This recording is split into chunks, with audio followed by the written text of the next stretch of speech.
Hello, welcome to Elizabeth Reads. We are going to read Hamlet together.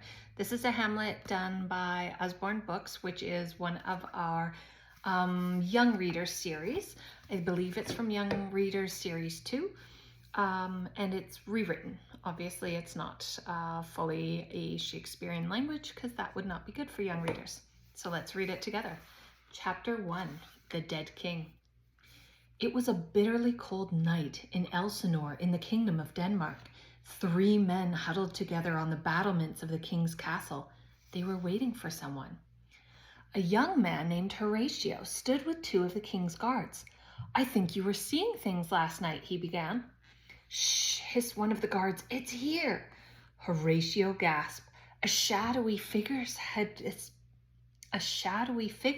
had appeared beside them. "It looks exactly like the king," cried Horatio in terror. "The dead king! Why are you here?" he asked the figure. "Please speak." But the ghost shook its head and did not reply. As the sun began to rise, he faded away into thin air. "I must tell Hamlet," said Horatio. Hamlet was his best friend and the dead king's son. Prince Hamlet had been utterly miserable since his father died. He kept to himself and dressed mostly in black. Just 1 month after Hamlet lost his father, his mother had married the new king, his uncle. It made Hamlet's blood boil. How could she forget his father so quickly? He was suspicious about his father's death, too. It had been so sudden. All these thoughts churned over and over in his mind. When Horatio came to see Hamlet the next morning, his friend was sitting alone and looking very gloomy indeed. "Hamlet," Horatio began in a quiet voice, "I think I saw your father last night." Hamlet leaped up. "What?" Horatio told him about the ghost's visit the night before. "I have to see this for myself," said Hamlet. That night they went up to the battlements to wait. Drunken yells echoed around the castle courtyard. "What's that noise?" asked Horatio. "My Uncle Claudius is having a party to celebrate marrying my mother," said Hamlet. "The guests came for my father's funeral and stayed on." As the clock struck midnight, the ghostly figure appeared once more. "Father," cried Hamlet, "speak to me. What do you want?" The ghost beckoned to him, and Hamlet stepped closer, trembling. "Take revenge for my murder," said the ghost. His voice was like the whistling of the wind. Hamlet's eyes widened. "Who murdered you?" "Your uncle," said the ghost. "My own brother did this dreadful thing." Chapter 2, Revenge. The ghost told Hamlet the whole story. "When I was dozing in the orchard, I felt something dripping into my ear. It burned me, so I opened my eyes, and the last thing I saw was Claudius clutching a bottle of poison. I couldn't even beg forgiveness for my sins," added the ghost. His voice pierced Hamlet's heart. "So now I'm being punished." "I'll avenge you," said Hamlet. "I swear I will." The ghost nodded. "Kill him for me," he said, and then it disappeared. Horatio came up to Hamlet. "Well, what did he want?" Hamlet shook his head and his eyes darted from side to side. "You'll tell someone," he said. "I swear I won't tell a soul," promised Horatio. "Very well," said Hamlet, and he told him what the ghost had said. "If you see me acting as if I'm crazy," Hamlet added, "it's just part of my plan." "What plan?" asked Horatio. "I'm going to pretend to be mad," said Hamlet, "so my uncle won't guess what I am thinking." Horatio saw a strange look in his friend's eye. He wasn't sure if Hamlet would have to pretend. Chapter 3, A Prince in Love.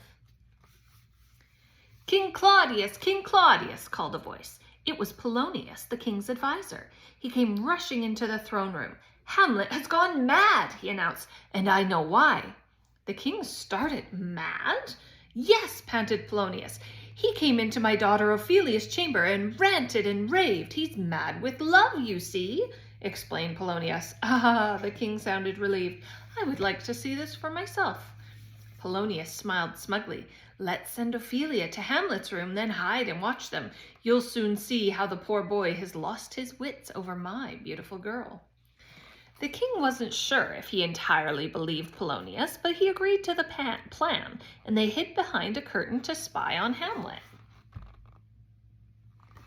Ophelia went up to him and greeted him. Hamlet certainly started to rant and rave, but not like a man who was mad with love. "Go away!" he screamed at her. "You women are all the same," Hamlet spat. "You paint your faces, you lie, and you betray us." When he'd finished yelling, he stalked away, muttering to himself. Ophelia stared after him in shocked silence. The king turned to Polonius. "He doesn't sound like he's in love." Secretly, the king was worried. Was Hamlet angry with his mother for remarrying so quickly? Did he suspect something about his father's death? He should send Hamlet away just in case, but that might not be enough. Perhaps he should get Hamlet out of the way for good. Chapter 4.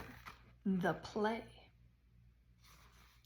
Hamlet was alone in a chilly room in the castle, cursing himself. "I'm useless," he muttered. "I promised my father I would kill Claudius. What's stopping me?" A voice of doubt was whispering in his ear. What if the ghost wasn't his father, but a devil in disguise? I need proof that the ghost was telling the truth, he thought. An idea struck him. A troupe of actors was visiting the castle. I'll ask them to put on a play about a man who poisons a king, he thought. If Claudius looks guilty, I'll know that he did it. Hamlet went to see the leader of the troupe and gave him a script. "Will you put on this play?" "Of course, my lord," said the actor with a bow.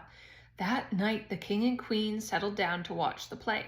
Hamlet sat beside them so he could keep an eye on the king. Music struck up and the play began. An actor playing the villain crept up to the man who was playing the king. The fake king snored loudly and the villain poured poison into his ear. Hamlet glanced at his uncle. He had gone pale. "How do you like the play?" asked Hamlet with a bitter smile. The king did not reply. He stood, stumbled over his chair, and left the room. The ghost told me the truth, thought Hamlet. Now I can have my revenge. He got up and followed Claudius. Chapter 5. A Rat. The king hurried along the castle corridors to the chapel. His heart was heavy with guilt. At the chapel, he knelt before the altar and tried to pray. Hamlet was not far behind. He came into the chapel and watched his uncle. I could do it now, he thought. He won't hear me coming. But Hamlet shook his head. If I kill him while he's praying, he'll go straight to heaven. That isn't a punishment, it's a reward. So he decided to wait. When the king returned to his throne room, Polonius was waiting for him. I've got another plan, he said, looking pleased with himself. Claudius groaned.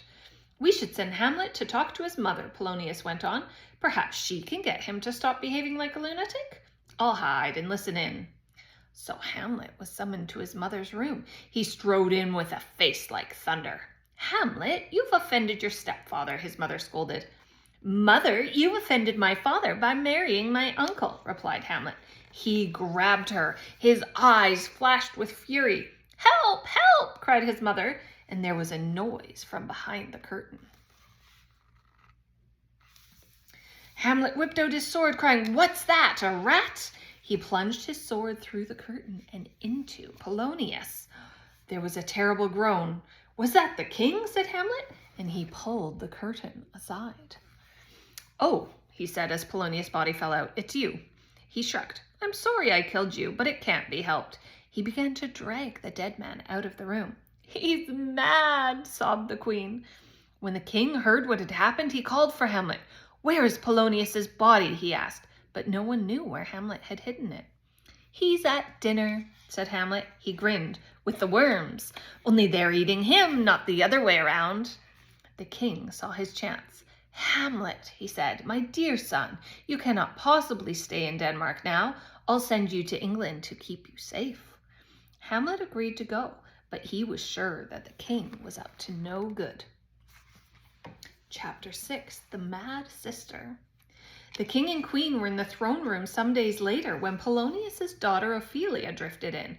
Her hair was wild and tangled, and she looked as though she'd been dragged through a hedge. She began to sing a song as she walked. Clutching bunches of wildflowers in her hands, she handed a bloom to the queen. Everyone watching realized that Ophelia had lost her mind. A furious pounding on the door broke into her song. Laertes is here, called the guard. Laertes was Ophelia's brother. He stormed into the throne room. Where's my father's body?" Laertes demanded. "I heard he was killed. Who did it?" Before the king could answer, Laertes saw Ophelia. She gazed at him, hardly even seeing him. Laertes was horrified. "Oh, my dear sister, what's happened to you?" he gasped. "Would you like a violet?" she asked. Then she shook her head. "I can't give you a violet. They all withered when my father died." "She's mad with grief," said the king. "I'm sorry to tell you, Laertes, Hamlet killed your father. It's all his fault." "I'll kill Hamlet for doing this," Laertes swore. The king waved him close and whispered, "Don't worry, he will get what he deserves soon." The king smiled. At any moment, his men would be killing Hamlet on board the ship to England. Or so he thought. "Prince Hamlet is here," came a cry from the courtyard. "Prince Hamlet has returned from England." The king's eyes widened with surprise. Laertes began to mutter under his breath about what he planned to do to Hamlet, and the queen rushed out to greet her son. Hamlet's friend Horatio smiled. He was standing quietly near the king, holding a letter from Hamlet that explained everything.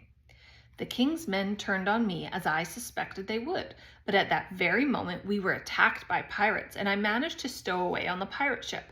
I am on my way home. When I return, I will take my revenge." The king spoke quietly to Laertes. "Hamlet might still be alive, but I have a plan to change that. You must challenge him to a duel." "But what if I don't kill him?" said Laertes. "I'll dip one of the blades in deadly poison," said the king. "Even if you merely graze his skin, he will die." The king rubbed his hands. "If he wins without a scratch, I'll offer him a drink laced with poison." Laertes thought about this for a moment. It seemed a dishonest way to get his revenge. But his thoughts were interrupted by the queen. She burst into the room, tears streaming down her face. "Ophelia has drowned herself. They found her floating like a mermaid in the lake, dead. Oh, poor Ophelia." Laertes gripped his sword hilt. "I'm ready to challenge Hamlet," he told the king. "I will kill him if it's the last thing I do." Chapter 7. The Duel. Hamlet was out walking with Horatio. They passed through a graveyard where two men were hard at work digging a grave. One of the grave diggers threw an old skull up out of the grave. Hamlet caught it. "Hey, whose skull is this?" "A court jester who died years ago," the man replied. "His name was Yorick." Hamlet felt sad. "Poor Yorick, I knew him. Horatio, so full of fun when he was alive." He pointed at the skull. "Look, he's grinning." The sound of chanting floated across the graveyard. A funeral procession was coming closer. Hamlet recognized the king, the queen, and Laertes. "Oh, Ophelia," Laertes wept. Hamlet rushed over to the coffin. "That's Ophelia?" he cried. "You," Laertes spat. "Go to the devil." He leapt at Hamlet, pushing him into the empty grave and jumping after him. "Hamlet, don't," said Horatio as guards pulled the pair out. "You can settle this like gentlemen," the king declared. "I order you to fight a duel." Chapter 8. The Poisoned Sword. That afternoon, the king, the queen, and their courtiers came to watch Hamlet and Laertes fight. 2 swords were laid out for them. Laertes knew which one to pick. "I'll take this one," he said. The men faced each other, their shining swords held high. "Good luck," called the king, "and if you win, Hamlet, I have a delicious drink waiting to toast your victory." Hamlet and Laertes began to fight. With a quick thrust, Hamlet cut Laertes' arm with his blade. "A hit," everyone cried. "First blood. Well done, Hamlet." The king was worried. He raised the poison cup. "Here, have a drink before you go on, Hamlet." "No, I'll drink when the fight is over," said Hamlet. The men circled each other. Hamlet struck again, this time on Laertes' shoulder. Before the king realized it was happening, the queen had picked up the poison cup. "To my son," she cried, and gulped down a mouthful of the deadly drink. As the queen drank, Laertes swiped with his sword and the blade bit into Hamlet's side. It wasn't a deep wound, but the poison was in Hamlet's blood. Hamlet struck back and their blades clashed together. The force of the blow knocked both swords to the ground. When they picked them up again, Laertes had Hamlet's sword in his hand, and Hamlet was clutching the poisoned blade. "En garde!" With a grunt, Hamlet struck Laertes. As the sword grazed his arm, Laertes recognized the weapon. "I'm dying," he thought. Then the queen began to groan in agony. "That drink! Oh, my dear Hamlet, I've been poisoned!" "There's a traitor here!" cried Hamlet. "Find him!" "There is a traitor," said Laertes. "It's me. I plotted with the king to kill you. My sword was poisoned. We're both dying. I'm so sorry." Hamlet looked down at the poisoned blade, and suddenly everything became clear. He had nothing to lose now, and he knew what he had to do. "This is for my father," he called. He rushed at the king, stabbing him with a poisoned sword. The king cried out. The king and queen slumped in their thrones, life ebbing away. Hamlet staggered and fell, and Horatio rushed to his side. "If you are dying, I'll die with you," cried Horatio. He picked up the cup that the queen had put down. "I'll drink this poison."